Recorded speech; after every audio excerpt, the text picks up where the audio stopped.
Everyone, welcome to my channel. Guys, आज हम UPSC की पॉलिटी की उड़ान सीरीज़ को स्टार्ट करने जा रहे हैं। इसमें हम पॉलिटी के हर एक सेक्शन और हर एक चैप्टर को टच करेंगे। यह श्रृंखला मैं आज से शुरू करने जा रही हूँ। चूँकि यूपीएससी का प्रीलिम्स बहुत पास आ चुका है, तो इसके रिगार्डिंग मैं कुछ मटेरियल उड़ान की देख रहे थे यूट्यूब पर, जो मुझे नहीं मिला। बहुत बार खोजने के पश्चात भी जब नहीं मिला तो मैंने सोचा कि मैं इसे खुद से कर सकती हूँ। तो मैंने यह सीरीज़ स्टार्ट की है एंड मैं इसको एंड तक कंप्लीट करूँगी। अगर इस सीरीज़ का थोड़ा सा पार्ट भी आप सभी लोगों के लिए हेल्पफुल होता है, so definitely it will give me the huge pleasure. So let's start the series. Thank you.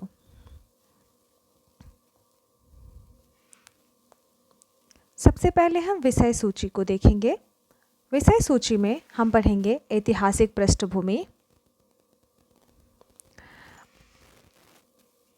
Chapter number 2 Bharat के संविधान का निर्माण, चैप्टर नंबर 3 भारत के संविधान की मुख्य विशेषता, चैप्टर नंबर 4 शासन प्रणाली, चैप्टर नंबर 5 संविधान की उद्देशिका, 6 राज्य और संघ राज्य क्षेत्र जिसका वर्णन संविधान के भाग 1 के अनुच्छेद 1 से 4 के अंतर्गत किया गया है।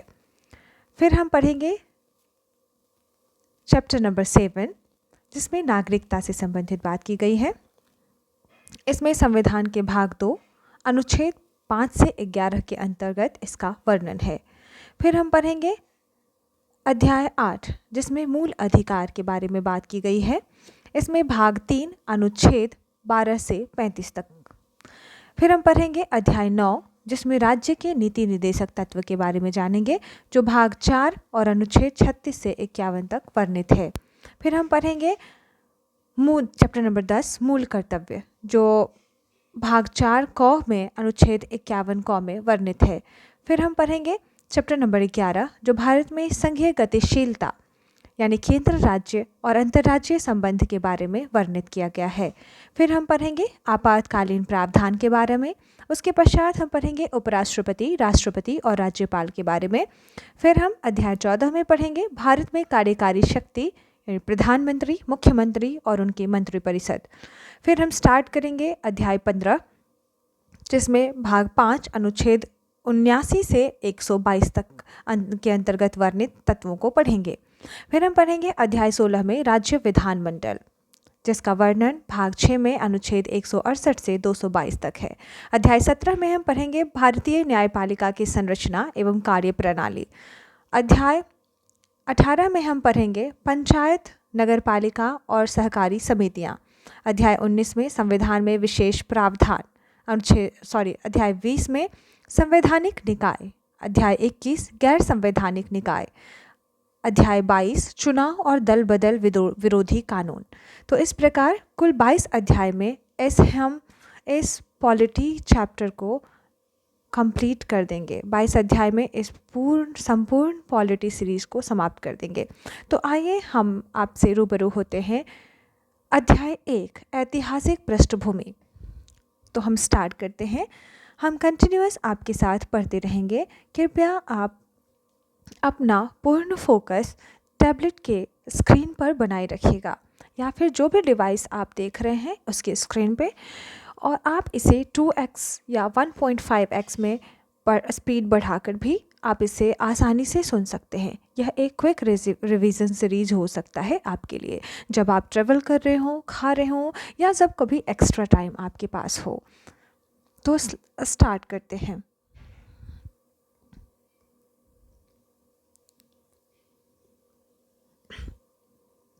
भारतीय संविधान की उत्पत्ति ईस्ट इंडिया कंपनी और ब्रिटिश सरकार के कार्यों और नीतियों पर आधारित है। यह 26 जनवरी 1950 को प्रभाव में आया, जो भारत के एक प्रभुत्व से एक संप्रभु लोकतांत्रिक गणराज्य में परिवर्तन का प्रतीक था। डॉक्टर BR अम्बेडकर ने प्रारूप समिति के अध्यक्ष के रूप में महत्वपूर्ण भूमिका निभाई। तो किसने निभाई? डॉक्टर BR अम्बेडकर ने। किसमें? प्रारूप समिति के अध्यक्ष के रूप में। और यह 26 जनवरी 1950 को प्रभाव में आया था। प्रारूपण प्रक्रिया में 1946 से 1949 तक संविधान सभा शामिल थी। कब से कब तक? 1946 से 49 तक, जिसमें व्यापक विचार विमर्श हुआ। इसके विकास को दो प्रमुख कालखंडों में समझा जा सकता है। पहला है कंपनी शासन, दूसरा है क्राउन शासन। कंपनी शासन कब तक था? 1773 से 1858 तक। क्राउन शासन 1858 से 1947 तक। हम पढ़ते हैं कंपनी शासन के बारे में। ईस्ट इंडिया कंपनी के अधीन शासन ढांचे की स्थापना की गई। अब है क्राउन शासन 1858 से 1947। प्रत्यक्ष ब्रिटिश नियंत्रण के कारण बड़े प्रशासनिक परिवर्तन हुए।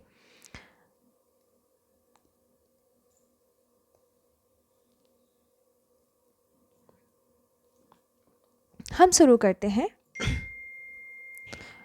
1600 से, 1600 ईस्वी से। 1600 ईस्वी में क्या हुआ है? भारत में व्यापारियों ईस्ट इंडिया कंपनी के रूप में अंग्रेजों का आगमन हुआ। किसमें? व्यापारियों के रूप में ईस्ट इंडिया कंपनी का आगमन।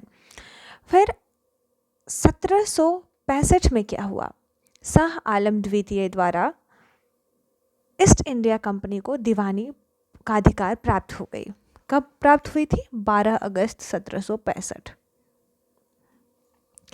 नेक्स्ट हम पढ़ते हैं 1773 से 1858 तक क्या क्या हुए। रेगुलेटिंग एक्ट 1773 आया। समझौता अधिनियम 1781, Pitt's India act 1784, charter act 1813, 1833 और 1853 आए। ये हम एक ओवरव्यू ले रहे हैं कि कौन कौन से एक्ट किस किस दौरान हुए थे। उसके बाद 1773 से 1858 तक के पीरियड में ये सारे चीज़ हुए। उसके बाद फिर आया 1857। उस दौरान 1857 का विद्रोह हुआ और कंपनी शासन का अंत हो गया 1773 से 1858 ईस्वी तक, जिसके बाद से ही क्राउन शासन लागू हो गया। अब 1857 के बाद 1858, इसमें भारत सरकार अधिनियम 1858 से क्राउन के शासन की शुरुआत हुई, जो हमने अभी देखा। 1858 के बाद आते हैं हम 1861 में। 1861 में भारतीय परिषद अधिनियम 1861 का निरूपण किया गया। इसके पश्चात 1892 में भारतीय परिषद अधिनियम 1892 आया। उसके बाद फिर 1909 में भारत परिषद अधिनियम 1909, फिर 1909 से 1919 इसमें भारत शासन अधिनियम 1919 आया, और फिर 1919 से आया 1935, इसमें भारत शासन अधिनियम 1935 आया। उसके पश्चात द लास्ट वन 1947, इसमें भारतीय स्वतंत्रता अधिनियम 1947 आया और क्राउन शासन का अंत हो गया, जो कब से कब तक था? 1858 से 1947 तक। तो हमने अंग्रेजों द्वारा बनाए गए अधिनियमों का कालानुक्रम देखा। इसमें हमने देखा 1600 में ईस्ट इंडिया कंपनी के रूप में अंग्रेजों का आगमन हुआ। फिर उसके बाद 1600 के पश्चात 1765 में शाह आलम द्वितीय द्वारा ईस्ट इंडिया कंपनी को दीवानी का अधिकार प्रदान कर दिया गया, और 1765 के पश्चात 1773 से 1858 तक रेगुलेटिंग एक्ट 1773, समझौता अधिनियम 1781, Pitt's India act 1784, charter act 1813, 1833 और 1853, यानी 3 चार्टर एक्ट आए। ये ध्यान रखने योग्य है। इसके पश्चात 1857 में, यानी 58 से पूर्व ही क्या हुआ था? 1773 के बाद 1857 का विद्रोह हुआ था और कंपनी शासन का अंत हो गया। तो ये 1773 से 1858 ईस्वी तक था। इसके पश्चात 1757 के पश्चात 1858, ठीक 1 साल बाद आया भारत सरकार अधिनियम 1858। फिर 1861 अधिनियम, भारतीय परिषद अधिनियम 1861। उसके पश्चात भारतीय परिषद अधिनियम 1892। इसके पश्चात भारतीय परिषद अधिनियम 1909। उसके पश्चात भारत शासन, ध्यान रहे यहाँ पे शासन अधिनियम, यहाँ पे परिषद था, अब यहाँ पे भारत शासन। उसके पश्चात भारत शासन अधिनियम 1919। उसके पश्चात भारत शासन अधिनियम 1935 और द लास्ट वन भारतीय स्वतंत्रता अधिनियम 1947। इसके साथ ही क्राउन शासन का अंत हो गया। अब हम पढ़ते हैं आगे की ओर, तो हम शुरू करते हैं। कालानुक्रम हमने देख लिया, अब हम आगे बढ़ते हैं। कंपनी का शासन जो 1773 से 1858 तक था, जो मैंने अभी ऊपर देखा था, ये दिस वन, जिसमें हमने रेगुलेटिंग एक्ट, समझौता अधिनियम, Pitt's India act, charter act पढ़ा था। तो ये हम पढ़ेंगे 1773 से 1858। शुरू करते हैं। 1773 का रेगुलेटिंग एक्ट, गवर्नर जनरल इस समय वॉरेन हेस्टिंग्स था, most important governor general Warren Hastings. प्रथम ब्रिटिश विनियमन, भारत में ईस्ट इंडिया कंपनी के मामलों पर ब्रिटिश नियंत्रण की शुरुआत हुई। यानी भारत में ईस्ट इंडिया कंपनी के मामलों पर किसका नियंत्रण हो गया? ब्रिटिश का नियंत्रण स्टार्ट हो गया 1773 के रेगुलेटिंग एक्ट के तहत ही। इसका उद्देश्य क्या था? तो इसके कार्यों को नियंत्रित और विनियमित करना था। केंद्रीय प्रशासन जो थी, केंद्रीकृत शासन की नींव रखनी थी। और कंपनी की भूमिका, कंपनी के राजनीतिक और प्रशासनिक अधिकार को आधिकारिक मान्यता दी गई। किसको? राजनीतिक और प्रशासनिक अधिकार को आधिकारिक मान्यता दी गई। गवर्नर जनरल की नियुक्ति, बंगाल के गवर्नर का पदनाम बदलकर बंगाल का गवर्नर जनरल कर दिया गया और उसकी सहायता के लिए 4 सदस्यों की एक कार्यकारी परिषद बनाई गई। उसके पश्चात सर्वोच्च न्यायालय की स्थापना, कलकत्ता में एक सुप्रीम कोर्ट की स्थापना 1774 में हुई। कब हुई सुप्रीम कोर्ट की स्थापना? मोस्ट इंपॉर्टेंट 1774 ईस्वी में, जिसमें एक मुख्य न्यायाधीश और 3 अन्य न्यायाधीश शामिल थे। मुख्य न्यायाधीश में यहाँ पे मेंशन नहीं है। मुख्य न्यायाधीश जो थे उनका नाम इम्पे था और 3 अन्य जो थे लिमेस्टर, हाइट, कुछ ऐसे 3 नाम और था, जिसके बारे में मुझे ध्यान नहीं आ रहा है। एक्चुअली मैं आपको बाद में शेयर कर दूँगी ये चीज़ें। तो जो मुख्य न्यायाधीश थे वो क्या थे? इम्पे थे। ओके। उसके पश्चात निजी व्यापार पर प्रतिबंध, कंपनी के कर्मचारियों को किसी भी प्रकार का निजी व्यापार करने या मूल निवासियों से उपहार या रिश्वत लेने पर प्रतिबंध लगा दिया गया। ब्रिटिश नियंत्रण, कोर्ट ऑफ डायरेक्टर्स, कंपनी के शासी निकाय के माध्यम से कंपनी पर ब्रिटिश सरकार का नियंत्रण सशक्त हो गया। अब कंपनी के लिए भारत में राजस्व, नागरिक और सैन्य मामलों की जानकारी ब्रिटिश सरकार को देना आवश्यक कर दिया गया। प्रेसिडेंसी की अधीनता, बम्बई और मद्रास प्रेसिडेंसी के गवर्नर जो थे, कहाँ के? बम्बई और मद्रास प्रेसिडेंसी के गवर्नर को अब बंगाल के गवर्नर जनरल के अधीन कर दिया गया। किसके अधीन कर दिया गया? मोस्ट इंपॉर्टेंट, तो बंगाल के गवर्नर जनरल के अधीन किया गया। जबकि पहले तीनों प्रेसिडेंसी एक दूसरे से स्वतंत्र थी, पहले तीनों एक दूसरे से स्वतंत्र थी, but most important thing is here कि अब बम्बई और मद्रास प्रेसिडेंसी के जो गवर्नर थे उनको बंगाल प्रेसिडेंसी के तहत कर दिया गया। ठीक है, तो अब बंगाल प्रेसिडेंसी इंपॉर्टेंट हो गया, सर्वोच्च हो गया, है ना। तो हमने इसमें क्या क्या देखा? हमने इसमें देखा जो याद करने योग्य है, तो सबसे पहले गवर्नर जनरल का पदनाम बदल दिया गया, ब्रिटिश नियंत्रण की शुरुआत हो गई, कार्यों को नियंत्रित और विनियमित करना इसका उद्देश्य था, केंद्रीय प्रशासन की नींव, बंगाल के गवर्नर जनरल का पदनाम बदलकर बंगाल का गवर्नर जनरल कर दिया गया। बंगाल का गवर्नर, पूर्व में क्या था? बंगाल का गवर्नर, अब क्या कर दिया गया? बंगाल का गवर्नर जनरल। और इस समय कौन था गवर्नर जनरल? वॉरेन हेस्टिंग्स था। वॉरेन हेस्टिंग्स का कार्यकाल क्या था? 1772 से 74 एंड 1774 से 85। ओके, ये गवर्नर जनरल का कार्यकाल था वॉरेन हेस्टिंग्स का। सर्वोच्च न्यायालय की स्थापना की गई, कब की गई थी? 1774 में, और एक मुख्य न्यायाधीश थे और 3 अन्य न्यायाधीश थे। मुख्य न्यायाधीश कौन थे? इम्पे थे, मैंने ये देखा। निजी व्यापार पर प्रतिबंध लगा दिया गया। ब्रिटिश नियंत्रण यानी कोर्ट ऑफ डायरेक्टर्स जो थे, कंपनी पर ब्रिटिश सरकार का नियंत्रण सशक्त हो गया था। और बम्बई और मद्रास प्रेसिडेंसी के गवर्नर जो थे उसको बंगाल प्रेसिडेंसी के अधीन कर दिया गया। ठीक है, तो इस प्रकार हमने देखा रेगुलेटिंग एक्ट को। अब हम देखेंगे 1781 ईस्वी का संशोधन अधिनियम यानी एक्ट ऑफ सेटलमेंट। ये एक्ट ऑफ सेटलमेंट क्या था?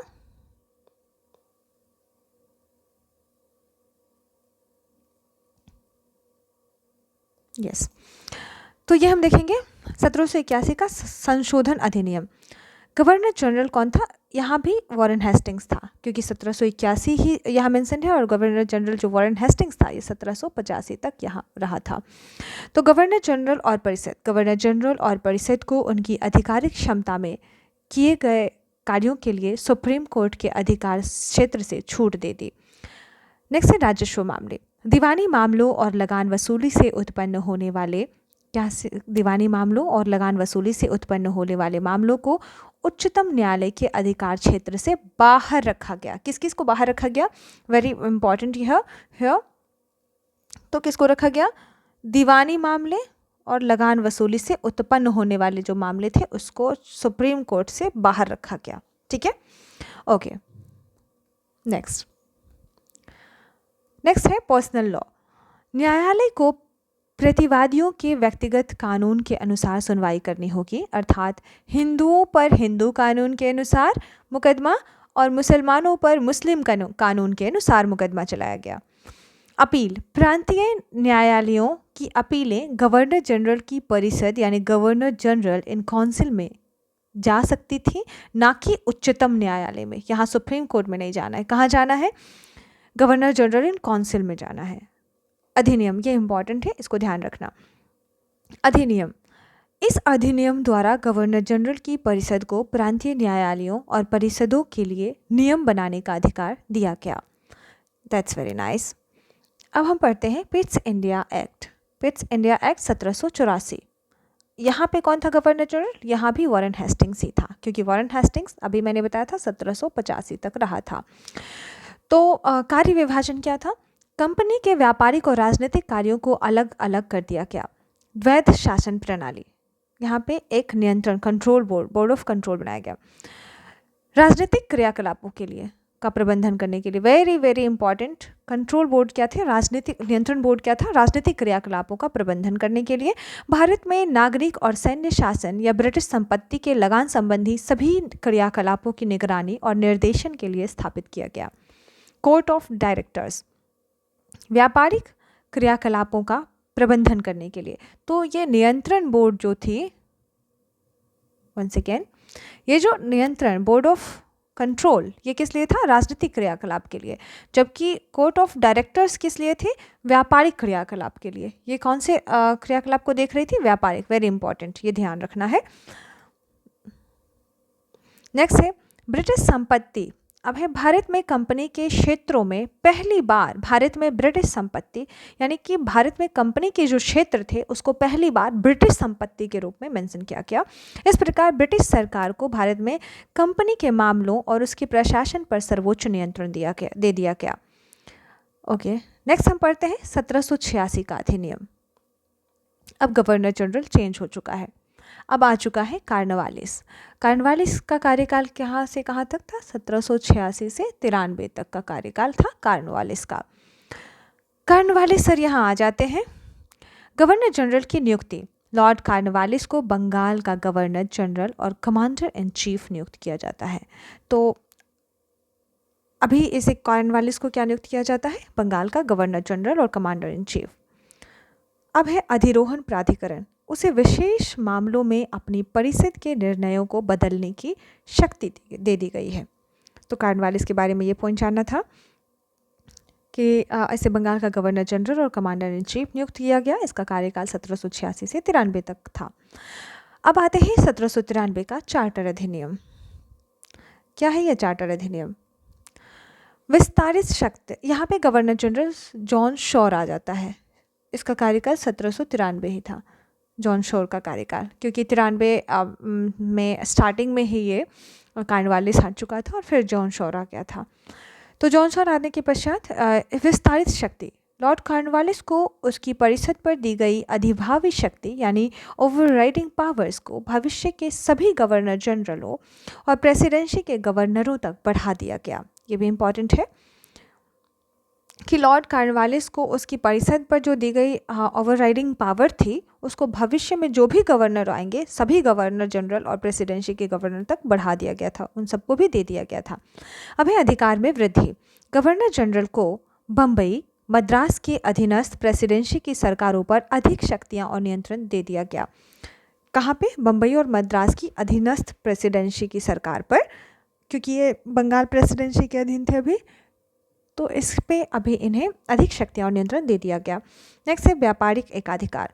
भारत में कंपनी के व्यापारिक एकाधिकार को 20 वर्षों के लिए बढ़ा दिया गया। ध्यान रहे 1793 के चार्टर, जब वो क्वेश्चन रहे कि कितने वर्षों के लिए किस चार्टर एक्ट में बढ़ा दिया गया था 20 वर्षों के लिए कंपनी के व्यापारिक एकाधिकार को, तो वह है 1793 का चार्टर एक्ट। सो ये बहुत बहुत इम्पॉर्टेंट है। नेक्स्ट है परिषद की सदस्यता। कमांडर इन चीफ को गवर्नर जनरल की परिषद का सदस्य तब तक ना माना जाए जब तक कि उसे उस सदस्य के रूप में नियुक्त ना किया जाए।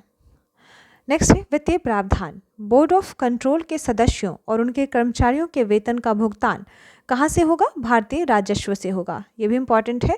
जो बोर्ड ऑफ कंट्रोल और जो उसके मेंबर्स हैं उनका जो उनके जो कर्मचारी हैं उनके वेतन का भुगतान कहाँ से किया जाएगा? तो भारतीय राजस्व से किया जाएगा। इम्पॉर्टेंट। अब हम पढ़ते हैं 1813 का चार्टर एक्ट। ये बहुत ही इंपॉर्टेंट है चार्टर एक्ट। 3 चार्टर एक्ट था, इसमें हम पहला पढ़ रहे हैं 1813 का चार्टर एक्ट। इस समय governor general Warren Hastings.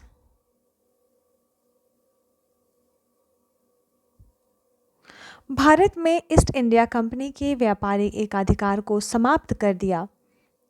Governor general Warren Hastings Bharat में ईस्ट इंडिया कंपनी के व्यापारिक एकाधिकार को समाप्त कर दिया।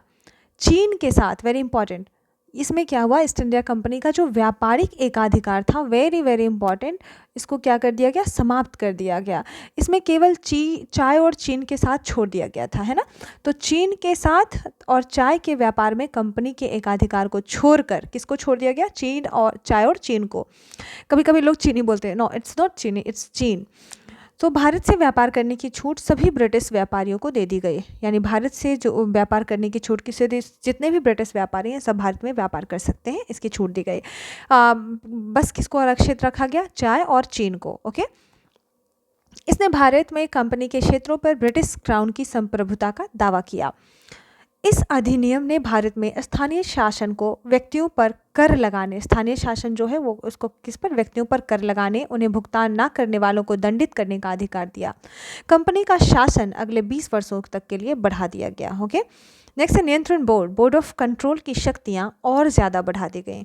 इस अधिनियम ने उन व्यक्तियों को भारत जाने की अनुमति दे दी जो ईसाई मिशनरियों के नैतिक और धार्मिक सुधारों को बढ़ावा देने के लिए भारत जाना चाहते थे। तो वेरी इंपॉर्टेंट है कि ईसाई मिशनरियों का आगमन जो हुआ था 1813 के चार्टर एक्ट के तहत ही हुआ था, और इसमें एजुकेशन के लिए 1 लाख रुपए भी दिए गए थे, है ना। तो इसमें प्रावधान किया गया कि कंपनी भारतीयों की शिक्षा पर प्रत्येक वर्ष 1 लाख रुपए का निवेश करेगी। इस अधिनियम द्वारा कंपनी के प्रादेशिक राजस्व और व्यापारिक लाभ को नियंत्रित किया गया। प्रादेशिक राजस्व और व्यापारिक लाभ को नियंत्रित किया गया। इसमें कंपनी को अपने क्षेत्र यानी टेरिटोरियल और व्यापारिक खातों को अलग अलग करने के लिए कहा गया। ओके। अब हम पढ़ते हैं 1833 का चार्टर एक्ट।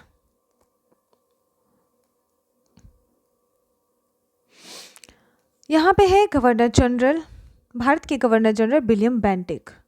विलियम बेंटिक का कार्यकाल था 1828 से 35 तक। 1828 से 35 तक का जो कार्यकाल था वो विलियम बेंटिक का था। हम पढ़ रहे हैं 1833 का चार्टर अधिनियम। भारत के गवर्नर जनरल विलियम बेंटिक थे। यह अधिनियम ब्रिटिश भारत में केंद्रीकरण की दिशा में एक अंतिम कदम था, क्योंकि प्रशासन के नए मॉडल के तहत इसके पुनर्गठन ने इसे अखिल भारतीय स्वरूप प्रदान किया।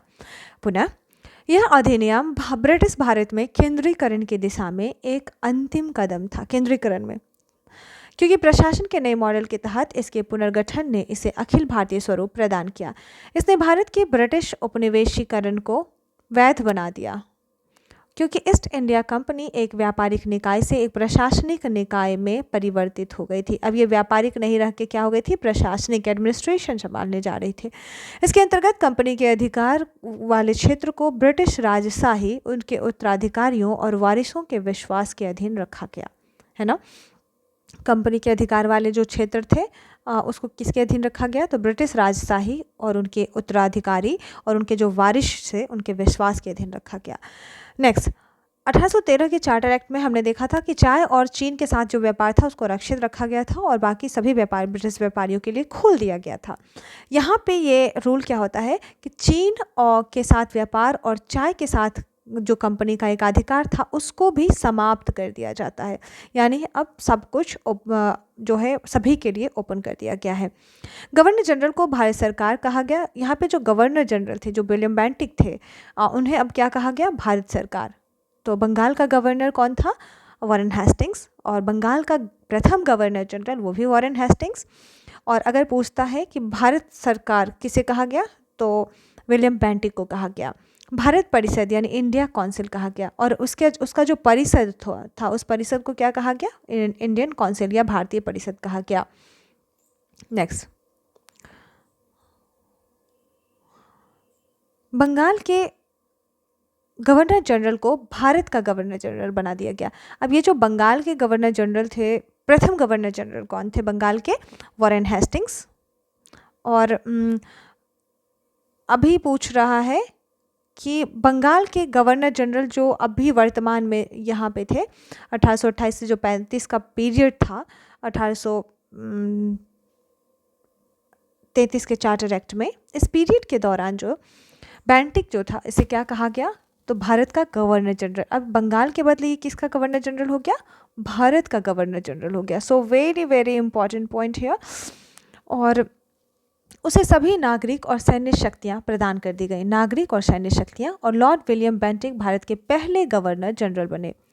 ठीक है, वेरी इंपॉर्टेंट। भारत के गवर्नर जनरल के पास संपूर्ण ब्रिटिश भारत के संबंध में विधायी शक्तियां थी। इस प्रकार बम्बई, मद्रास के गवर्नरों की विधायी शक्तियां समाप्त हो गई। किसकी समाप्त हो गई, तो बम्बई और मद्रास के जो गवर्नर थे उसकी विधायी शक्ति समाप्त हो गई।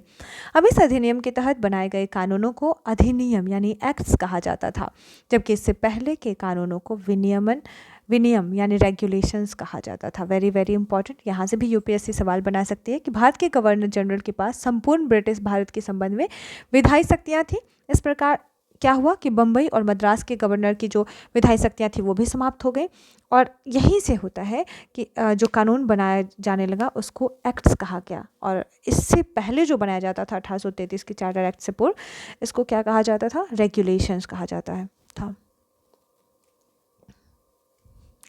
हमने पढ़ा था ना 1773 का regulating act, right. Okay, next है गवर्नर जनरल की काउंसिल के पास ब्रिटिश भारतीय क्षेत्रों में किसी भी कानून को संशोधित करने, निरस्त करने या बदलने का अधिकार था। वेरी वेरी इंपॉर्टेंट कि किसी भी कानून को वो क्या कर सकते थे, भारतीय क्षेत्रों में ब्रिटिश भारतीय ध्यान है, ब्रिटिश भारतीय क्षेत्रों में कानून को संशोधित कर सकते थे, निरस्त कर सकते थे या बदल सकते थे। इसने सिविल सेवकों के चयन के लिए खुली प्रतियोगिता शुरू करने का प्रयास किया। हालांकि कोर्ट ऑफ डायरेक्टर्स के विरोध के बाद इसे अस्वीकार कर दिया गया। सभी भारतीय कानूनों को संहिताबद्ध करने के लिए भारतीय विधि आयोग 1834 की स्थापना की गई। प्रथम विधि आयोग के अध्यक्ष कौन थे, Lord Macaulay. Very very important. भारतीय विधि आयोग की स्थापना की गई, कब की गई, 1834, ये इस ध्यान रहे। और प्रथम विधि आयोग के अध्यक्ष कौन थे, लॉर्ड मैकाले थे। ठीक है, तो ये सारे इंपॉर्टेंट थिंग्स हमने पढ़ा किसके बारे में, 1833 के चार्टर एक्ट के बारे में। अब हम पढ़ते हैं 1853 का चार्टर एक्ट। भारत का गवर्नर जनरल कौन था, इसमें भारत का गवर्नर जनरल था डलहौजी। डलहौजी का कार्यकाल 1848 से 56 का था। यह अधिनियम वर्ष 1793 से 1853 के दौरान ब्रिटिश संसद द्वारा पारित अनेक चार्टर अधिनियमों के अंतिम अधिनियम था। इस अधिनियम ने पहली बार गवर्नर जनरल की काउंसिल के विधायी और कार्यकारी कार्यों को अलग कर दिया। इसने पहली बार भारतीय यानी केंद्रीय विधान परिषद में स्थानीय प्रतिनिधित्व की शुरुआत की। इसने परिषद में 6 नए सदस्यों को शामिल करने का प्रावधान किया, जिन्हें विधान पार्षद यानी लेजिस्लेटिव काउंसलर्स कहा जाता था। परिषद के सदस्यों की कुल संख्या कितनी थी, 12 थी। निदेशक मंडल यानी बोर्ड ऑफ डायरेक्टर्स के सदस्यों की संख्या कितनी थी, 24 से घटाकर 18 कर दी गई। तो निदेशक मंडल में सदस्यों की संख्या घटाकर कितनी कर दी गई? 18 कर दी गई, जिसमें से 6 लोगों को ब्रिटिश का क्राउन द्वारा नामित किया जाना था। नेक्स्ट है निदेशक मंडल यानी बोर्ड ऑफ डायरेक्टर्स के सदस्यों की संख्या 24 से घटाकर 18 कर दी गई, 6 लोगों को ब्रिटिश क्राउन द्वारा नामित किया जाना था। नेक्स्ट, परिषद की विधायी शाखा यानी परिषद की जो विधायी शाखा थी उसको क्या कहा गया? मिनी कॉन्स्टिट्यूशन यानी मिनी संसद कहा गया, इसके रूप में कार्य करती थी, जिसमें ब्रिटिश संसद की समान प्रक्रियाओं को अपनाया जाता था। नेक्स्ट, सिविल सेवकों के चयन और भर्ती के लिए खुली प्रतियोगिता प्रणाली की शुरुआत की गई। प्रसंविदा सिविल सेवा यानी कि कॉन्वेंट सिविल सर्विसेज भारतीयों के लिए खोल दी गई। 1854 में भारतीय सिविल सेवा के लिए मैकाले समिति की नियुक्ति की गई, ये भी इम्पॉर्टेंट है। 1854 में पूछता है मैकाले समिति किससे रिलेटेड है, तो 1854 में से किया गया था भारतीय सिविल सेवा के लिए। ध्यान रहे कि सारे इंपॉर्टेंट फैक्ट्स जो होंगे वो मैं उसे अंडरलाइन करती जाऊँगी। खुली प्रतियोगिता की शुरुआत हो गई थी और प्रसंविदा सिविल सेवा भारतीयों के लिए खोल दी गई थी और 1854 में सिविल सेवा के लिए भारतीय सिविल सेवा के लिए मैकाले समिति की नियुक्ति की गई थी। Okay, and the last one which is very important, विधि सदस्य को चौथे सदस्य के रूप में मतदान के अधिकार के साथ पूर्ण सदस्य का दर्जा दिया गया।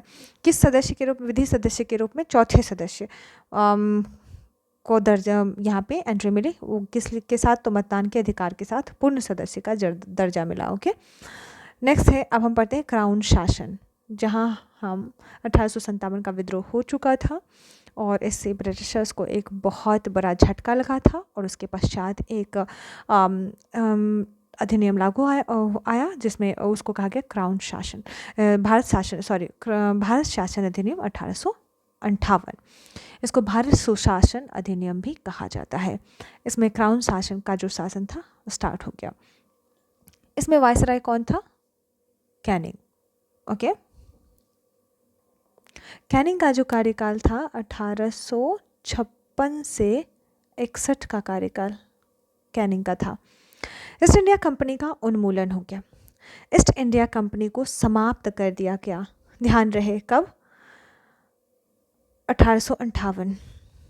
ओके, ईस्ट इंडिया कंपनी को समाप्त कर दिया गया और ब्रिटिश क्राउन को समस्त शक्तियां हस्तांतरित कर दी गई। Very very important, east India company का उन्मूलन हो गया। कब? यानी टोटल समाप्त हो गया और समस्त शक्तियां जो थी ब्रिटिश क्राउन को हस्तांतरित कर दी गई। भारत के वायसराय, भारत के गवर्नर जनरल जो थे, भारत के गवर्नर जनरल कौन थे? प्रथम गवर्नर जनरल बेंटिक, अभी हमने पढ़ा था बेंटिक। ओके, जिनका कार्यकाल 1828 से 35 तक था। अब ये जो इनका पदनाम बदलकर वायसराय कर दिया गया। अब अभी जो कैनिंग है, कैनिंग क्या हो गया? वायसराय हो गया। वह भारत में ब्रिटिश क्राउन का प्रत्यक्ष प्रतिनिधि बन गया। लॉर्ड कैनिंग भारत के प्रथम वायसराय थे। वेरी वेरी इंपॉर्टेंट, प्रथम वायसराय कौन थे? Lord Canning. और भारत के प्रथम गवर्नर जनरल तो वो कौन थे? बेंटिक। और बंगाल के प्रथम गवर्नर जनरल वो कौन थे? Warren Hastings. और बंगाल के गवर्नर जनरल वो भी Warren Hastings. Okay, sorry, Bengal के गवर्नर वॉरेन हेस्टिंग्स और बंगाल के प्रथम गवर्नर जनरल वो भी वॉरेन हेस्टिंग्स। ओके, द्वैध शासन का अंत, तो नियंत्रण बोर्ड यानी बोर्ड ऑफ कंट्रोल और कोर्ट ऑफ डायरेक्टर्स दो थे, इन दोनों को अब समाप्त कर दिया गया था। तो बोर्ड ऑफ कंट्रोल क्या देखता था? राजनीतिक प्रणाली, कार्य प्रणाली। बोर्ड ऑफ कंट्रोल व्यापार विभाग को देखता था। इस प्रकार पिट्स इंडिया एक्ट के दौरान शुरू हुई द्वैध शासन प्रणाली का अंत हो गया। तो इससे एक और क्वेश्चन फ्रेम होता है कि द्वैध शासन प्रणाली की शुरुआत कब हुई थी? पिट्स इंडिया एक्ट के दौरान हुई थी। और इसका अंत कब हो गया? तो 1858 के भारत शासन अधिनियम के दौरान इसका अंत हो गया, है ना। ओके, नेक्स्ट,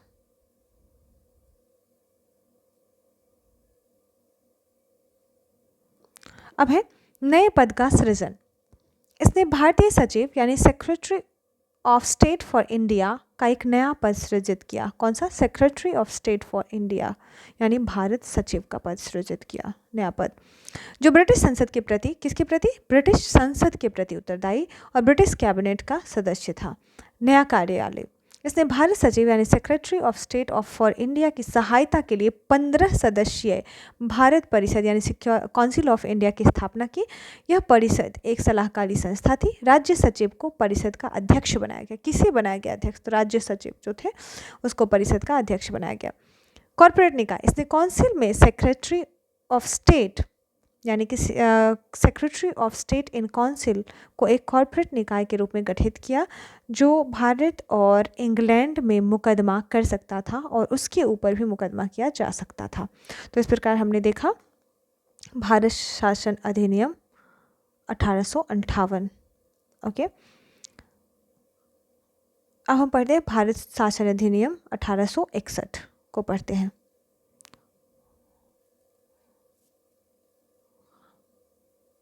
भारत शासन अधिनियम 1861, इस समय भी वायसराय जो था कैनिंग ही था। कैनिंग का कार्यकाल 1856 से 61 तक था। इस अधिनियम का में प्रावधान किया गया कि वायसराय कुछ भारतीयों को अपनी विस्तारित परिषद के गैर सरकारी सदस्यों के रूप में नामित करेगा। वर्ष 1862 में लॉर्ड कैनिंग ने अपनी विधान परिषद में 3 भारतीयों यानी कि वेरी वेरी इंपॉर्टेंट क्या किया था कि इसमें क्या क्या प्रावधान किया गया था कि वायसराय जो है कुछ भारतीयों को उन्होंने जो अपनी परिषद का विस्तार किया है उसमें गैर सरकारी सदस्य जो हैं उनको उसमें वो नॉमिनेट कर सकता है। तो इसमें इन्होंने 3 भारतीयों को किया था। इससे रिलेटेड क्वेश्चन आसानी से आपको मिल जाएगा जो PYQ में जो पूछा जा चुका है। तो बनारस के राजा, पटियाला के महाराजा और सर दिनकर राव, ये तीनों बहुत ही इंपॉर्टेंट भारतीय हैं जिनको इन्होंने अपने गैर सरकारी सदस्य के रूप में शामिल किया था अपनी परिषद में। तो बनारस के राजा, पटियाला के महाराजा, तो बनारस पटियाला और सर दिनकर राव को नामित किया। बम्बई और मद्रास प्रेसिडेंसी की विधायी शक्तियाँ जो ख़त्म कर दी गई थी उनको पुनः बहाल कर दी गई, जिससे विकेंद्रीकरण यानी डिसेंट्रलाइजेशन की प्रक्रिया शुरू हुई। विधायी हस्तांतरण की इस नीति के परिणाम स्वरूप 1937 में प्रांतों को लगभग पूर्ण आंतरिक स्वायत्तता प्रदान कर दी गई। कब किया गया? प्रांतों को 1937 में पूर्ण आंतरिक स्वायत्तता प्रदान की गई। इसने बंगाल 1862 ईस्वी, उत्तर पश्चिमी प्रांत 1886, पंजाब 1897 के लिए नई विधान परिषद यानी उच्च सदन के गठन का प्रावधान किया। किस किस के लिए? बंगाल, उत्तर पश्चिमी प्रांत यानी नॉर्थ वेस्ट फ्रंटियर प्रोविंस के लिए, नॉर्थ वेस्ट प्रोविंस के लिए, एंड पंजाब नई विधान परिषद उच्च सदन के गठन का प्रावधान किया गया। आपातकाल की स्थिति में वायसराय को विधान परिषद की सहमति के बिना, किस दौरान? आपातकाल के दौरान वायसराय को विधान परिषद की सहमति के बिना अध्यादेश जारी करने का अधिकार दिया गया और जो जारी होने की तारीख से 6 महीने के लिए वैध था। ओके, इसने पोर्टफोलियो प्रणाली, वेरी वेरी इंपॉर्टेंट, पोर्टफोलियो प्रणाली पूछता है, तो ये कब था? 1861 के अधिनियम के दौरान पोर्टफोलियो प्रणाली को मान्यता दी, जिसे वर्ष 1859 में लॉर्ड कैनिंग द्वारा शुरू किया गया था। तो पोर्टफोलियो प्रणाली किसके द्वारा शुरू किया गया था? सबसे इम्पॉर्टेंट तो ये बनता है, तो कैनिंग के द्वारा शुरू किया गया था पोर्टफोलियो प्रणाली, और मान्यता कब प्राप्त हुई? 1861 में। ओके, वायसराय काउंसिल के एक सदस्य को एक या अधिक विभागों का प्रभारी बनाया गया और वह काउंसिल की ओर से स्वतंत्र रूप से निर्णय ले सकता था तथा आदेश जारी कर सकता था। तो हमने पढ़ा 1861 का अधिनियम।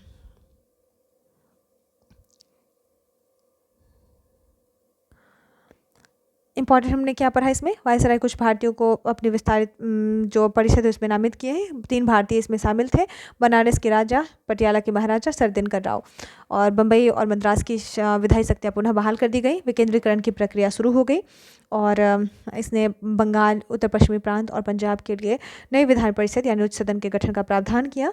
और ये जो आपातकाल की स्थिति में वायसराय थे उनको विधान परिषद की सहमति के बिना अध्यादेश जारी करने का अधिकार दिया गया और जो 6 महीने के लिए वैध था।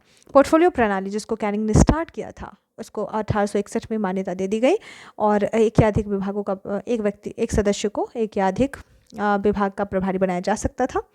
अब हम पढ़ेंगे भारत शासन अधिनियम 1892। इसमें कौन था? लैंसडाउन था। अब ये चेंज हो चुका है। वायसराय कौन है? लैंसडाउन। गैर सरकारी सदस्यों की संख्या में वृद्धि हो गई। केंद्रीय और प्रांतीय विधान परिषदों में गैर सरकारी सदस्यों की संख्या बढ़ा दी गई, हालांकि सरकारी सदस्यों का बहुमत बरकरार रखा गया। कार्यों में वृद्धि, विधान परिषदों के कार्यों में वृद्धि की गई। उन्हें बजट पर चर्चा करने, ये पूछा जाता है कि बजट पर चर्चा किस अधिनियम के तहत दिया गया, बजट पर चर्चा बहस का अधिकार, तो कब दिया गया था? 1892 में। Very very important. तो बजट पर चर्चा का अधिकार दिया गया और कार्यपालिका से प्रश्न पूछने का अधिकार मिला। इसमें कुछ गैर सरकारी सदस्यों के मनोनयन का प्रावधान किया गया, जैसे केंद्रीय विधान परिषद, प्रांतीय विधान परिषद और बंगाल चैम्बर ऑफ कॉमर्स की सिफारिश पर वायसराय द्वारा मनोनीत किए जाते थे। अब है प्रांतीय, यहाँ था केंद्रीय विधान परिषद, अब है प्रांतीय विधान परिषद। प्रांतीय विधान परिषद में जिला बोर्ड, नगरपालिका, विश्वविद्यालय, व्यापार संघ, जमींदारों, चैम्बर्स की सलाह पर गवर्नर द्वारा मनोनीत किए जाते थे। ठीक है, तो केंद्रीय विधान परिषद में क्या होता था? प्रांतीय विधान परिषद और बंगाल चैम्बर ऑफ कॉमर्स की सिफारिश पर वायसराय द्वारा मनोनीत किया जाता था गैरकारी सदस्यों को। लेकिन प्रांतीय विधान परिषद में क्या होता था कि जिला बोर्ड, नगरपालिका, विश्वविद्यालय, व्यापार संघ, जमींदार और चैम्बर्स की सलाह पर गवर्नर द्वारा मनोनीत किए जाते थे। ओके, अब हम आगे देखते हैं। 1892 का एक पॉइंट और है, इस अधिनियम में निर्वाचन यानी इलेक्शन शब्द का कहीं भी उल्लेख नहीं किया गया था, लेकिन इसमें मनोनीत सदस्यों के लिए एक समिति और अप्रत्यक्ष निर्वाचन का प्रावधान किया गया था। ओके, निर्वाचन शब्द का वर्णन तो नहीं किया गया था, वेरी इंपॉर्टेंट, बट इसमें एक समिति और अप्रत्यक्ष निर्वाचन का प्रावधान किया गया था। अब हम पढ़ते हैं भारतीय परिषद अधिनियम 1909, जिसमें हम पढ़ेंगे मार्ले मिंटो सुधार।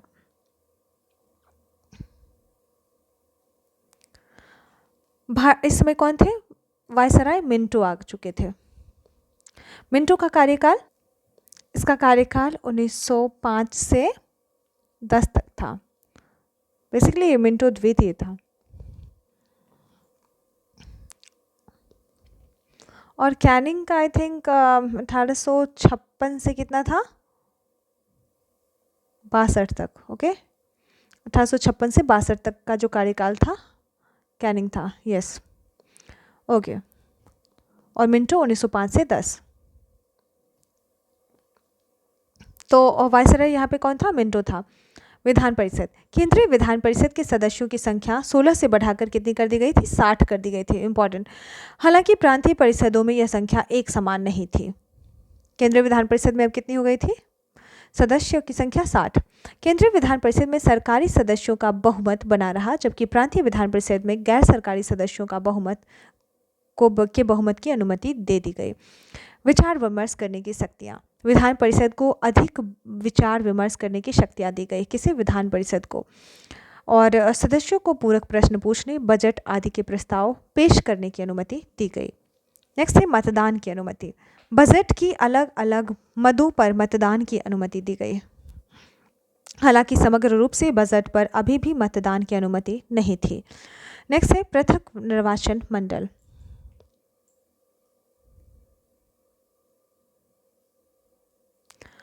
मुसलमानों के लिए वेरी वेरी इंपॉर्टेंट, मुसलमानों के लिए पृथक निर्वाचन मंडल का प्रावधान किया गया। केवल मुसलमान ही मुस्लिम उम्मीदवारों को वोट दे सकते थे। इस अधिनियम ने भारत में सांप्रदायिकता को वैध बना दिया। Very important. फलस्वरूप मिंटो को सांप्रदायिक निर्वाचक मंडल के जनक यानी फादर ऑफ कम्युनल इलेक्टोरेट के रूप में जाने लगा। अब है प्रतिनिधित्व। वायसराय की कार्यकारी परिषद यानी executive council of the viceroy में पहली बार भारतीयों को शामिल किया गया। सत्येंद्र प्रसाद सिन्हा को वायसराय की कार्यकारी परिषद में विधि सदस्य के रूप में नियुक्त किया गया था। वेरी इंपॉर्टेंट, किसे किया गया था? पहली बार भारतीयों को शामिल किया गया था वायसराय की कार्यकारी परिषद में। उनका क्या नाम था? सत्येंद्र प्रसाद सिन्हा। सत्येंद्र प्रसाद सिन्हा। ओके। अब है presidential corporation, chamber of commerce, विश्वविद्यालयों और जमींदारों के लिए अलग प्रतिनिधित्व का प्रावधान किया गया। इंपॉर्टेंट, ये तीनों ही इंपॉर्टेंट है, चारों, आई कैन से चारों। तो पृथक निर्वाचन मंडल का प्रावधान किया गया था। मुसलमान को मुसलमान उम्मीदवार ही चुनेंगे और सांप्रदायिकता को इसने वैध बना दिया था। इसलिए इसे सांप्रदायिक निर्वाचक का जनक मंडल का जनक भी कहा जाता है। ठीक है, सांप्रदायिक निर्वाचक मंडल का जनक। और प्रतिनिधित्व की बात करें तो एग्जीक्यूटिव काउंसिल ऑफ वायसराय में पहली बार किसी भारतीय को अगर शामिल किया गया था तो उनका नाम था सत्येंद्र प्रसाद सिन्हा। ये इंपॉर्टेंट है, विधि सदस्य के रूप में इनको नियुक्त किया गया था। और presidency corporation, chamber of commerce, विश्वविद्यालय और जमींदार के लिए अलग प्रतिनिधित्व का प्रावधान किया गया था। अब हम पढ़ेंगे मॉन्टेग्यू चैम्सफोर्ड सुधार, जिसको बोलते हैं भारत शासन अधिनियम 1919। इसको मॉन्टेग्यू चैम्सफोर्ड सुधार के नाम से भी जाना जाता है। वायसराय चैम्सफोर्ड 20 अगस्त 1917। वायसराय यहाँ पे कौन था? चैम्सफोर्ड था। और उद्देश्य 20 अगस्त 1917 को ब्रिटिश सरकार ने पहली बार घोषणा की कि उसका उद्देश्य भारत में एक जिम्मेदार शासन की क्रमिक शुरुआत करना है। जिम्मेदार शासन की क्रमिक शुरुआत। विषयों का वर्गीकरण। इसने प्रशासन के सभी विषयों को 2 श्रेणियों अर्थात केंद्रीय विषयों और प्रांतीय विषयों में वर्गीकृत करने का प्रावधान किया। यह वर्गीकरण हस्तांतरण नियमों यानी कि डिवोल्यूशन रूल्स द्वारा किया गया था, जिसने केंद्रों से प्रांतों को अधिकार सौंपने की प्रक्रिया को सुविधाजनक बनाया। नेक्स्ट है द्वैध शासन। इसने क्या किया? विषयों का वर्गीकरण किया, है ना, केंद्रीय विषय और प्रांतीय विषयों में बांटा। इसमें भी उसने हस्तांतरित और आरक्षित 2 विषयों में बांटा। इसकी डिटेल यहाँ तो नहीं है, पर आप सर्च करके देख सकते हैं। एक्चुअली हस्तांतरित विषय में उसने लाइब्रेरी, पुलिस, ये सारे हस्तांतरित में डाल दिया था, जो वर्तमान में भी राज्य के विषय में है। आप बेसिकली समझ सकते हैं, उसमें बहुत सारे तो नहीं मोस्ट ऑफ तो नहीं, बट हाँ उसमें थे। और केंद्र आरक्षित विषयों में जो उन्होंने आरक्षित में उन्होंने रखा था, जैसे भूमि एंड राजस्व, ये सारे जो इम्पॉर्टेंट चीज़ें थी उसने आरक्षित रख लिया था। अब है द्वैध शासन। प्रांतीय विषयों को द्वैध शासन प्रणाली, प्रांतीय विषयों में द्वैध शासन प्रणाली पेश की गई। किसमें? प्रांतों में द्वैध शासन प्रणाली। इन विषयों को 2 वर्गों में विभाजित किया गया, यहाँ पे जानेंगे हम। आरक्षित विषय, इसमें किया गया था आरक्षित विषय और हस्तांतरित विषय। आरक्षित विषय क्या थे? जिन्हें गवर्नर जनरल और उनकी कार्यकारी परिषद द्वारा प्रशासित किया जाता था, इसलिए वे विधान परिषद के प्रति उत्तरदायी नहीं थे। और हस्तांतरित विषय जिन्हें गवर्नर जनरल द्वारा अपनी परिषद की सहायता से प्रशासित किया जाना था और वे विधान परिषद के प्रति उत्तरदायी थे। ये इंपॉर्टेंट क्वेश्चन 2022 में यूपीएससी में पूछी गई है, तो इसको बहुत ही ध्यान से देखना आप। अब है वैधानिक संरचना। पहली बार भारतीय विधान परिषद के स्थान पर द्विसदनात्मक विधायिका की स्थापना की गई। पहली बार भारतीय विधान परिषद के स्थान पर कौन सा? द्विसदनात्मक विधायिका। इसमें एक उच्च सदन जिसको राज्य परिषद और एक निचला सदन जिसको विधान परिषद, यानी राज्य परिषद और विधान परिषद की उच्च सदन और निचले सदन की स्थापना की। अधिकांश सदस्य प्रत्यक्ष निर्वाचन द्वारा चुने गए। भारतीय प्रतिनिधित्व, ध्यान रहे किस निर्वाचन द्वारा? प्रत्यक्ष निर्वाचन द्वारा चुने गए, ये भी इंपॉर्टेंट है। भारतीय प्रतिनिधित्व। वायसराय की कार्यकारी परिषद के 6 सदस्यों में से 3 सदस्य यानी कमांडर इन चीफ को छोड़कर, किसको छोड़कर? कमांडर इन चीफ को छोड़कर भारतीय थे। निर्वाचक मंडल में सिखों, निर्वाचक मंडल किन किन को मिला था? सिखों, भारतीय ईसाइयों, आंग्ल यूरोपीय और यूरोपीय लोगों के लिए पृथक निर्वाचन मंडल का विस्तार किया गया। हालांकि संपत्ति कर, शिक्षा, संपत्ति यानी प्रॉपर्टी टैक्स एंड एजुकेशन आदि के आधार पर सीमित संख्या में लोगों को मताधिकार दिया गया। वेरी वेरी इंपॉर्टेंट, किस आधार पर दिया गया? तो संपत्ति, टैक्स और एजुकेशन, इन 3 आधार पर लोगों को मताधिकार दिया गया, सीमित लोगों को दिया गया। अब है वित्तीय स्वायत्तता। प्रांतीय बजट को, प्रांत का जो बजट था उसको केंद्रीय बजट से अलग कर दिया गया। ठीक है, कब किया गया? भारत शासन अधिनियम 1919 में। ये बहुत इंपॉर्टेंट है, ध्यान रहे। और प्रांतों को अपना बजट बनाने की अनुमति दे दी गई, है ना। अब प्रांत क्या कर सकते हैं? अब अपना बजट बना सकते हैं। नेक्स्ट है भारत के उच्चायुक्त। एक नए पद लंदन में भारत के उच्चायुक्त का सृजन किया गया। भारत के राज्य सचिव द्वारा किए जाने वाले कुछ कार्यों को उसे हस्तांतरित कर दिया गया। सिविल सेवा भर्ती। सिविल सेवकों की भर्ती के लिए 1926 में एक केंद्रीय लोक सेवा आयोग की स्थापना, वेरी वेरी इंपॉर्टेंट, 1926 में केंद्रीय लोक सेवा आयोग की स्थापना की गई। Chamber of princess. इस अधिनियम ने चैम्बर ऑफ प्रिंसेस, जिसे नरेंद्र मंडल के नाम से भी जाना जाता है, किस मंडल, कौन सा मंडल? नरेंद्र मंडल, कुछ चैम्बर ऑफ प्रिंसेस के नाम से जाना जाता है, की स्थापना का प्रस्ताव रखा। चैम्बर का उद्घाटन 1921 में हुआ था, जिसमें 120 सदस्य थे, जिसमें 108 राज्यों के राजकुमार थे और अन्य राज्यों के 12 प्रतिनिधि थे। इसका अध्यक्ष वायसराय यानी गवर्नर जनरल होता था। इसने सामान्य हित के मामलों पर परामर्श और चर्चा को सुविधाजनक बनाया। नेक्स्ट है भविष्य में समीक्षा। इस अधिनियम के अंतर्गत एक वैधानिक आयोग की नियुक्ति का प्रावधान किया गया, जिसे इस अधिनियम के लागू होने के 10 साल बाद इसकी कार्यप्रणाली की जांच करके रिपोर्ट देने के लिए कहा गया। अब है साइमन कमीशन 1927। इसकी संरचना, साइमन कमीशन के बारे में जानते हैं। ब्रिटिश सरकार द्वारा नियुक्त सर जॉन साइमन, किनकी अध्यक्षता में? सर जॉन साइमन के नेतृत्व में 7 सदस्यीय वैधानिक आयोग, जिसमें पूरी तरह से कौन लोग शामिल थे? ब्रिटिश सदस्य शामिल थे। कितने सदस्य थे? 7 सदस्य। सारे सदस्य कौन थे? ब्रिटिशर्स थे। इसमें कोई भी इंडियन नहीं था। किसकी अध्यक्षता में? किसके नेतृत्व में? सर जॉन साइमन के नेतृत्व में ब्रिटिश सरकार द्वारा। इनका प्रमुख प्रस्ताव क्या था? सबसे इंपॉर्टेंट डेट 1927 यानी 1927 साइमन कमीशन। प्रमुख प्रस्ताव क्या था? 1930 में रिपोर्ट प्रस्तुत की गई। प्रमुख प्रस्ताव क्या था? द्वैध शासन का उन्मूलन किया जाए, प्रांतों में उत्तरदायी सरकार का विस्तार, ब्रिटिश भारत और रियासतों के एक संघ का निर्माण और सांप्रदायिक निर्वाचन क्षेत्र का रखरखाव। फिर से, द्वैध शासन का उन्मूलन, उत्तरदायी प्रांत में उत्तरदायी, कहाँ पे? प्रांतों में उत्तरदायी सरकार का विस्तार किया जाए और ब्रिटिश भारत और रियासतों के एक संघ का निर्माण किया जाए, सांप्रदायिक निर्वाचन क्षेत्र का रखरखाव किया जाना चाहिए। इसके पश्चात सांप्रदायिक पंचायत हम पढ़ते हैं कम्युनल अवार्ड। क्या था कम्युनल अवार्ड? 1932 में 1932 ब्रिटिश प्रधानमंत्री रैमसे मैकडॉनल्ड ने अल्पसंख्यक प्रतिनिधित्व के लिए, किसके लिए? अल्पसंख्यकों के लिए एक सांप्रदायिक पंचायत की शुरुआत की, जिसको कम्युनल अवार्ड कहा जाता है। उन्होंने मुसलमानों, सिखों, भारतीय ईसाइयों, एंग्लो इंडियन और यूरोपीय लोगों के लिए पृथक निर्वाचन मंडल बनाए रखा। इसको ही सांप्रदायिक पंचायत यानी कम्युनल अवार्ड कहा जाता है, क्योंकि उन्होंने संप्रदाय के आधार पर लोगों को पृथक निर्वाचन दिया था। इस वजह से इसको सांप्रदायिक पंचायत कहा जाता है। कब आया था? 1932। साइमन कमीशन 1927 1927 में, और सांप्रदायिक पंचायत जो था वो 1932 में। गांधी का विरोध। गांधी जी ने दलित वर्गों के लिए सांप्रदायिक प्रतिनिधित्व के विस्तार का विरोध किया कि इसमें क्या कहा गया था? दलित वर्ग को भी दे दिया गया था। सब ऑलरेडी मुस्लिम, सिख, भारतीय ईसाई, एंग्लो इंडियन और यूरोपीय लोगों को तो दिया ही गया था, साथ ही दलित को भी दे दिया गया था। फलतः गांधी जी ने इसका विरोध किया और संशोधन की मांग के लिए यरवदा जेल में अनशन शुरू कर दिया गया, ये क्योंकि उसमें ये यरवदा जेल में थे। अभी पूना पैक्ट। कांग्रेस और डॉक्टर BR अम्बेडकर के बीच एक समझौता हुआ। किसके किसके बीच हुआ? कांग्रेस और भीमराव अंबेडकर के बीच, जिसे पूना पैक्ट कहा जाता है, जिसने हिंदू संयुक्त निर्वाचन मंडल को तो बनाए रखा, लेकिन दलित वर्गों के लिए आरक्षित सीटों का प्रावधान किया। किसके लिए? दलित वर्गों के लिए।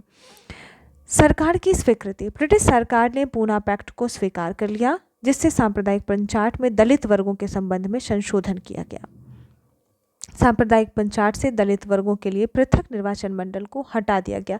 अब क्या हुआ? ये जो दलित का पृथक निर्वाचन जो मंडल जो दिया गया था दलितों को भी, वो अब हटा दिया गया। इसके प्रावधानों को बाद में भारत शासन अधिनियम 1935 में शामिल किया गया।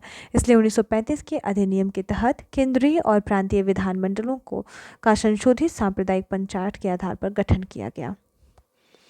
तो इस प्रकार हमने किया। अब हमारे पास बचे हैं 2 अधिनियम पढ़ने को, जो है भारत शासन अधिनियम 1935 और भारत शासन अधिनियम 1947। तो हम देखते हैं भारत शासन अधिनियम 1935 को। इसमें वायसराय कौन था? Lord Wellington. वायसराय वेलिंगटन का कार्यकाल क्या था? इसका कार्यकाल था 1931 से 36। इस अधिनियम का उद्देश्य एक अखिल भारतीय परिसंघ का निर्माण करना, जिसमें प्रांतों और रियासतों को इकाइयों के रूप में शामिल करना था। हालांकि इस परिसंघ में रियासतों के शामिल न होने के कारण यह कभी सफल नहीं हो पाया। इस अधिनियम ने शक्तियों को 3 सूचियों में विभाजित किया: संघ सूची, प्रांत सूची और समवर्ती सूची। संघ सूची 59 विषय, प्रांत सूची 54 विषय, समवर्ती सूची केंद्र और प्रांत दोनों के लिए 36 विषय। अवशिष्ट शक्तियां वायसराय यानी गवर्नर जनरल में निहित थे। ये भी इंपॉर्टेंट है, यूपीएससी में पूछा जा चुका है। दिस इज द साइन कि अवशिष्ट शक्तियां किसके पास थी, तो वायसराय यानी गवर्नर जनरल में निहित थे। भारत शासन अधिनियम में भारत सरकार अधिनियम 1935 भारत में उत्तरदायी सरकार की दिशा में एक महत्वपूर्ण कदम था, जिसमें 321 धाराएं और 10 अनुसूचियां शामिल थीं। इस अधिनियम ने प्रांतों में द्वैध शासन को समाप्त कर दिया, इसके बजाय प्रांतीय स्वायत्तता की शुरुआत की। बहुत इंपॉर्टेंट, 1935 की बात कर रहा है। इसने क्या किया, प्रांतों में द्वैध शासन को समाप्त कर दिया गया और इसके बजाय क्या किया गया, प्रांतीय स्वायत्तता की शुरुआत कर दी गई और प्रांतों को कुछ निर्धारित क्षेत्रों में स्वायत्तता दी गई। जैसे 1900 और वर्ष 1937 में उत्तरदायी सरकारों का गठन किया गया। हालांकि वर्ष 1939 में स्वायत्तता को समाप्त कर दिया गया। ये भी इम्पॉर्टेंट है। इस अधिनियम ने संघीय विषयों को आरक्षित और हस्तांतरित श्रेणी में विभाजित करते हुए केंद्र में द्वैध शासन का प्रस्ताव रखा। तो 1935 में क्या क्या हुआ था, तो संघ सूची, राज्य सूची, समवर्ती सूची आया और जो अवशिष्ट जो शक्तियाँ थी वो वायसराय यानी गवर्नर जनरल में निहित थे और इसमें 321 धाराएं, 10 अनुसूचियाँ थी। प्रांतों में द्वैध शासन को समाप्त कर दिया गया और प्रांतीय स्वायत्तता प्रदान की गई और इसी तरीके से क्या हुआ, केंद्र में द्वैध शासन लागू किया गया। तो प्रांतों में द्वैध शासन को समाप्त कर दिया गया जबकि केंद्र में द्वैध शासन लागू कर दिया गया। ठीक है, का प्रस्ताव रखा। हालांकि यह प्रावधान कभी यह प्रावधान कभी लागू नहीं हो सका। Okay, very important. अब है बंगाल। इस अधिनियम ने क्या किया, प्रांतों में द्वैध शासन को समाप्त कर दिया गया और प्रांतीय स्वायत्तता दी। ठीक है, इस अधिनियम ने संघीय विषयों को आरक्षित और हस्तांतरित श्रेणियों में विभाजित करते हुए केंद्र में द्वैध शासन का प्रस्ताव रखा। हालांकि यह प्रावधान कभी लागू नहीं हुआ। बंगाल, बॉम्बे, मद्रास, बिहार, असम। बंगाल, बॉम्बे, मद्रास, बिहार, असम और संयुक्त प्रांत सहित 11 प्रांतों में से 6 प्रांतों में द्विसदनात्मक विधायिका व्यवस्था यानी विधान परिषद और विधानसभा लागू की गई। कहाँ कहाँ, बंगाल, कोलकाता वाला, बंगाल से सटा हुआ बिहार, बिहार से सटा हुआ असम, असम से सटा हुआ संयुक्त प्रांत। ठीक है, फिर बॉम्बे और मद्रास, ये 11 प्रांतों में से 6 प्रांतों में क्या लागू कर दिया गया, द्विसदनात्मक व्यवस्था। ओके, लेकिन यह कई प्रतिबंधों के साथ लागू हुई थी। दलित वर्ग, अनुसूचित जातियों के लिए आरक्षित सीटों तथा महिलाओं और श्रमिकों के लिए विशेष प्रतिनिधित्व का प्रावधान किया गया। इसने वर्ष 1858 के भारत शासन अधिनियम द्वारा स्थापित भारत परिषद को समाप्त कर दिया। भारत परिषद को यहाँ पर समाप्त कर दिया गया और भारत राज्य सचिव के लिए एक सलाहकार दल की व्यवस्था की गई। मताधिकार का विस्तार किया गया। कुल जनसंख्या के लगभग 14% लोगों को मतदान का अधिकार दिया गया। इस अधिनियम ने देश की मुद्रा और ऋण को विनियमित करने के लिए आरबीआई की स्थापना की। ध्यान रहे, आरबीआई की स्थापना कब हुई थी, 1935 में। इसने संघीय और प्रांतीय लोक सेवा आयोगों के साथ साथ संघीय यानी यूपीएससी और पीसीएस की बात कर रहा है, कई प्रांतों के लिए संयुक्त लोक सेवा यानी ज्वाइंट अगर होता है तो उसके लिए भी किया है, संयुक्त लोक सेवा आयोग का गठन। इस अधिनियम ने वर्ष 1937 में एक संघीय न्यायालय, ध्यान रहे, संघीय न्यायालय की व्यवस्था की। इसने बर्मा को भारत से अलग कर दिया। कब, 1935 में। और 2 नए प्रांत बने, उड़ीसा और सिंध बनाए गए। अल्पसंख्यक हितों की सुरक्षा अल्पसंख्यक हितों के लिए सुरक्षा उपाय किए गए। रेल प्रशासन की देखरेख के लिए एक संघीय रेल प्राधिकरण की स्थापना की गई। संघ और प्रांतों के खातों यानी अकाउंट्स की लेखा परीक्षा के लिए भारत के महालेखा परीक्षक यानी ऑडिटर जनरल ऑफ इंडिया की नियुक्ति की गई। तो इस प्रकार हमने पढ़ा 1935 के एक्ट के बारे में। बहुत सारी इंपॉर्टेंट चीज़ें थी इस एक्ट में, आप बार बार इसे देखना और इससे क्वेश्चंस मिल ही जाते हैं ज़्यादातर पॉलिटी में इस चैप्टर से। नेक्स्ट है भारत। अब हम पढ़ते हैं very important and the last one which is Bharat शासन अधिनियम 1947। वायसराय कौन था, माउंटबेटन। विभाजन योजना, 3 जून 1947 को लॉर्ड माउंटबेटन ने विभाजन की योजना प्रस्तुत की। इसे मनबाटन योजना भी कहा जाता है। गांधी जी ने इसे कहा था मनबाटन योजना। जिसे कांग्रेस और मुस्लिम लीग ने स्वीकार कर लिया। इसे तुरंत अधिनियमित करते हुए 15 अगस्त 1947 से भारत को एक स्वतंत्र और संप्रभु राज्य घोषित कर दिया गया। अधिराज्यों की स्थापना। इस अधिनियम ने भारत का विभाजन करके दो स्वतंत्र अधिराज्य यानी इंडिपेंडेंट डोमिनियंस भारत और पाकिस्तान की स्थापना की। उन्हें ब्रिटिश राष्ट्रमंडल से अलग होने का अधिकार दिया गया। Very very important. शासन में परिवर्तन। वायसराय का पद जो था अब समाप्त कर दिया गया। वायसराय पद जो था वो समाप्त हो गया और प्रत्येक अधिराज्य यानी डोमिनियन के लिए एक गवर्नर जनरल के पद का सृजन किया गया, जिसे डोमिनियन कैबिनेट की सलाह के आधार पर ब्रिटिश राजा द्वारा नियुक्त किया गया था। डोमिनियनों के संविधान सभाओं को अपने अपने राष्ट्रों के लिए कोई भी संविधान बनाने और अंगीकार करने का अधिकार दिया गया, जिसमें स्वयं स्वतंत्रता अधिनियम सहित ब्रिटिश संसद के किसी भी अधिनियम को निरस्त करने का प्राधिकार भी शामिल था। नेक्स्ट है विधायी प्राधिकरण। नए संविधान लागू होने तक दोनों अधिराज्य डोमिनियन की संविधान सभाएं अपने राज्य क्षेत्रों के लिए कानून बना सकती थी। 15 अगस्त 1947 के बाद ब्रिटिश संसद के अधिनियमों को लागू करने के लिए अधिराज्य डोमिनियन के विधायिका की मंजूरी आवश्यक थी। तो इस प्रकार हमने इस चैप्टर को कंप्लीट कर लिया है ऑलमोस्ट। एंड तो सारे जो इसमें अधिनियम्स थे उसको पढ़ लिया है। अब देखते हैं कुछ इसमें कुछ बचे हुए हैं। ब्रिटिश नियंत्रण का अंत। भारत के राज्य सचिव का पद समाप्त कर दिया गया, यानी भारत का जो राज्य सचिव पद था उसको समाप्त कर दिया गया और उसके कार्यों को राष्ट्रमंडल मामलों के राज्य सचिव को स्थानांतरित कर दिया गया। भारतीय रियासतों पर ब्रिटिश सर्वोच्चता और जनजातीय क्षेत्रों के साथ संधि संबंध यानी 15 अगस्त 1947 को समाप्त हो गए। रियासतों को भारत या पाकिस्तान अधिराज्य में शामिल होने या स्वतंत्र रहने का विकल्प दिया गया। Very important. अधिराज्य यानी डोमिनियन और प्रांतों के शासन के नए संविधान का निर्माण होने तक वर्ष 1935 के भारत शासन अधिनियम का पालन किया, जिसमें संशोधन करने की शक्ति भी शामिल थे। और आपको जानकर बहुत आश्चर्य होगा कि हमारा जो संविधान है उसमें भारत शासन अधिनियम, वर्तमान संविधान, उसमें भारत शासन अधिनियम 1935 से बहुत सारे चीज़ों को उससे अडॉप्ट किया गया है। ब्रिटिश सम्राट का विधेयकों को वीटो करने, किसका? ब्रिटिश सम्राट का विधेयकों को वीटो करने या उन पर आपत्ति जताने का भी जो अधिकार था वो समाप्त कर दिया गया। यह शक्ति गवर्नर जनरल के पास बरकरार रही, लेकिन यह शक्ति किसके पास बरकरार रही? गवर्नर जनरल के पास, जो ब्रिटिश क्राउन के नाम पर विधेयकों को सहमति दे सकती थी।